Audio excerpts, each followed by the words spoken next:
7 सितंबर 2019। ये दिन तो आपको याद ही होगा, जिसने पूरे भारत को रुला कर रख दिया। किसी नेता अभिनेता के लिए नहीं, बल्कि हमारी स्पेस एजेंसी इसरो के चंद्रयान 2 के लिए। हर भारतीय इस दिन को नहीं भूला है, जब भारत के वैज्ञानिकों की आंख में भी आंसू आ गए। इन सब का कारण था चंद्रयान 2। हम जानते हैं कि चंद्रयान 2 मिशन में भारत सफल होने के करीब ही था कि अचानक चांद के करीब पहुंचते ही विक्रम लैंडर का संपर्क टूटने की वजह से विक्रम लैंडर चांद के साउथ पोल पर जाकर गिर गया था और अचानक चंद्रयान 2 मिशन पूरा होते होते रह गया। विक्रम लैंडर में होने वाले किसी सॉफ्टवेयर ग्लिच की वजह से उस समय जैसे ही चंद्रयान 2 चंद्रमा की सतह से मात्र 2 किलोमीटर ऊपर था, तभी संपर्क टूटने की वजह से लैंडर अपने प्रेडिक्टेड पाथ से भटक गया था और सॉफ्ट लैंडिंग नहीं हो पाई। ये सॉफ्ट लैंडिंग इतनी पेचीदा चीज़ है कि इसी वजह से चंद्रयान 2 मिशन से कुछ महीने पहले ही इजराइल स्पेस एजेंसी के 12 शीट लैंडर के साथ भी यही हुआ था। यह चांद की सतह से मात्र 5 मीटर ऊपर ही था कि अचानक इसका संपर्क टूट गया और इंजन बंद हो गई और यह चांद पर गिर गया। वहीं जापानी स्पेस एजेंसी के होकोटो आर लैंडर का भी कुछ यही हाल हुआ था। ऐसे में हम देख सकते हैं कि चांद की सतह पर सॉफ्ट लैंडिंग करना कितना मुश्किल काम है। लेकिन अपनी पिछली मिशन की गलतियों से सीखकर इसरो ने चंद्रयान 3 के साथ इस बार फिर से कमबैक किया है और सब कुछ ठीक रहा तो इसी महीने 13 जुलाई को इसरो चंद्रयान 3 को लॉन्च करेगा। और अगर भारत इस मिशन में सफल रहा तो चांद पर सॉफ्ट लैंडिंग करने वाले देशों में भारत चौथे नंबर पर होगा, क्योंकि अब तक मात्र 3 देशों की स्पेस एजेंसी यूएस, रशिया और चाइना ने ही चांद पर सॉफ्ट लैंडिंग को अंजाम दिया है और इस बार पूरी दुनिया की नज़रें भारत के इस मिशन पर गड़ी है। ऐसे में भारत के इस मिशन का सक्सेसफुल होना काफ़ी ज़रूरी हो जाता है। तो चलिए जानते हैं क्या है ये मिशन और किस तरह इसरो चंद्रयान 3 को अंजाम देगा। चंद्रयान 3 भारतीय स्पेस एजेंसी इसरो का प्रोजेक्ट है, जिसे कंप्लीट करने में कुल 600 करोड़ का खर्च आया है।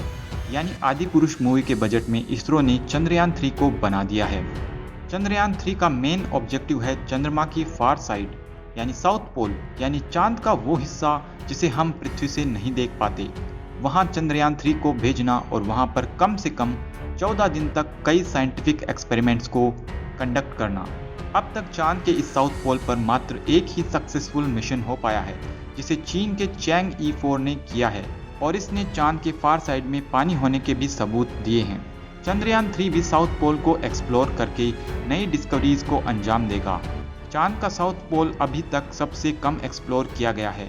यहाँ पर काफ़ी मात्रा में माउंटेन्स होने के चांसेस हैं। ये माउंटेन्स पास्ट में हुए एस्टेरॉयड इम्पैक्ट्स की वजह से चांद पर बने हैं। साउथ पोल पर मौजूद क्रेटर्स में फ्यूचर में मून कॉलोनीज बनाई जाएंगी और ऐसा करने के लिए चांद के साउथ पोल की स्टडी करनी होगी। लेकिन इस साउथ पोल पर जाना काफ़ी मुश्किल भरा काम है। असल में हमारा चांद टाइडली लॉक्ड है और चांद का साउथ पोल पृथ्वी के सामने ना होने से यहाँ पर किसी भी मिशन को भेजने पर उससे डायरेक्ट कम्युनिकेशन करना काफ़ी मुश्किल भरा काम है। यहाँ से इनडायरेक्ट कम्युनिकेशन ही एक तरीका है। इस हिस्से में सिग्नल के टूटने के चांसेस अधिक होते हैं, जैसा कि चंद्रयान 2 और कई मिशंस के साथ भी हुआ है। और साथ ही ये कम्युनिकेशन रियल टाइम में भी होना ज़रूरी है, ताकि सक्सेसफुली चंद्रयान 3 को सॉफ्टली लैंड किया जा सके। यही वजह है कि इसरो का चंद्रयान 2 चांद के साउथ पोल पर ही क्रैश हुआ था। लेकिन इस बार चंद्रयान 3 को साउथ पोल पर सक्सेसफुली उतारने का प्लान है। चंद्रयान 3 3 हिस्सों में डिवाइडेड है। इसमें एक रोवर, एक प्रोपल्शन मॉड्यूल और एक लैंडर मौजूद है। जहां पर लैंडर और रोवर चंद्रयान 2 के विक्रम लैंडर और प्रज्ञान रोवर की ही तरह है, लेकिन चंद्रयान 2 के ऑर्बिटर की जगह चंद्रयान 3 में एक प्रोपल्शन मॉड्यूल होगा। इस बार इसमें ऑर्बिटर नहीं होगा, बल्कि चंद्रयान 2 का ऑर्बिटर जो ऑलरेडी चांद की कक्षा में मौजूद है, उसे कम्युनिकेशन के तौर पर इस्तेमाल किया जाएगा। चंद्रयान 3 का प्रोपल्शन मॉड्यूल एक बॉक्स लाइक स्ट्रक्चर होगा और इसके साइड में सोलर पैनल्स लगाए गए हैं और इसके ऊपर सिलिंड्रिकल स्ट्रक्चर है, जिसे इंटर मॉड्यूल अडेप्टर कोन कहा जाता है। ये प्रोपल्शन मॉड्यूल पहले चंद्रयान 3 को अर्थ ऑर्बिट में लॉन्च करेगा और फिर अर्थ ऑर्बिट से लूनर ऑर्बिट में और फाइनली लूनर ऑर्बिट से लैंडर को लॉन्च करेगा। और फाइनली इसके बाद प्रज्ञान रोवर चंद्रयान 2 के ऑर्बिटर के माध्यम से ग्राउंड कंट्रोल से कम्युनिकेट करेगा। इसके बाद इसमें है लैंडर, जो कि एक क्यूब शेप में है और जिस पर 4 लेग्स मौजूद है, जो लैंडिंग के वक्त इसे सपोर्ट कर सके। साथ ही एक स्मूथ लैंडिंग के लिए इसमें थ्रस्टर्स लगे हैं, जिनकी मदद से एक सॉफ्ट लैंडिंग पॉसिबल हो पाएगी। इस लैंडर का भार करीब 7500 किलोग्राम है, यानी इतनी भारी चीज अगर चांद से जाकर टकराती है तो समझ लीजिए उसका क्या हाल होगा। हालांकि चांद की ग्रेविटी धरती से 6 गुना कम है। इस लैंडर के अंदर मौजूद होगा 26 किलोग्राम का रोवर, जो चांद पर आगे के एक्सपेरिमेंट्स करेगा। इसे लगातार ऑपरेट करने के लिए इसमें लगे हैं सोलर पैनल्स। चंद्रयान 3 के इस मिशन में सबसे मुश्किल काम है चांद की सतह पर सफलतापूर्वक लैंडिंग करना। इस बार चंद्रयान 2 मिशन की तरह कोई मिस हैपनिंग ना हो, इसलिए चंद्रयान 3 में कई एक्स्ट्रा फीचर्स भी ऐड किए गए हैं। जैसे कि चंद्रयान 3 में 2 कैमरास लगाए गए हैं, जबकि चंद्रयान 2 में एक ही कैमरा था। और चंद्रयान 3 चंद्रयान 2 की बजाय और ज़्यादा रोबस्ट होगा।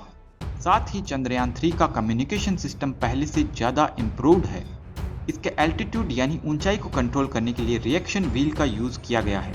कम्युनिकेशन के लिए एक एक्स बैंड एंटीना यूज़ किया जाएगा, जो हमें डीप स्पेस नेटवर्क से जोड़े रखेगा।